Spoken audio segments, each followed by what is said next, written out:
Max Tuningda GAC Aion i60 avtomobili tayyor holatda. Avtomobilimizdagi qilingan ishlarini, navorotlarini to'liq obzor qilib beramiz. Mehnatimizga baho berasiz. Birinchi navbatda bamferdagi bunaqa akkuratni bamfer setkalarini o'rnatib qo'yganmiz. Radiatorimizda zashta qilib turadi. Pad nomerlar qotirildi.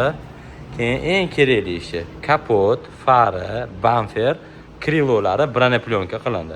210 mikrolik poliuretan eng yaxshi plyonkalardan qilib berganmiz.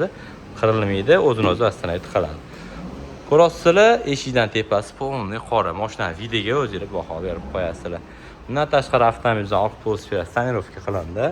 Zaryadga endi okamlar uchun ko'proq haydasizlar, zaryadkalagan qo'yib qo'yganmiz sana. Bo'lsa okamga bo'lsa. Xo'p, salon laminatsiya qilib berdi. Polniy o'tida poliklari bor, mo'ykadan hisob beriladi, bagaj poliklarni olib berganmiz. Bundan tashqari monitorlari to'liq rusifikatsiya qilib berildi. Rus tiliga o'tkazib qo'yganmiz. Undan tashqari kerakli bo'lgan hamma prilojenlarni sinfga qilib berganmiz okamlarga.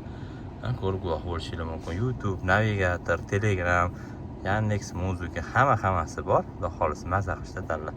Xizmatlar bo'yicha Max Tuningga aloqaga chiqaverasizlar. Sizlarda ham GAC Aion i60 bo'lsa yoki Aion i60 olgan tanishda bo'lsa, bu videoni jo'natib qo'yaverasizlar. Yangi mashina olib qayerdan navrot qildir ekan deb o'ylab yurgan bo'lsangiz, bizga murojaat qilib ko'rasizlar. Qaranglar, turishini, videoni pad nomerlarni ko'rasizlar, orqalari yopishib turadi. Shunaqa akkuratni turadiganidan o'rnatib qo'yganmiz. Max Tuning kuzatib boringlar.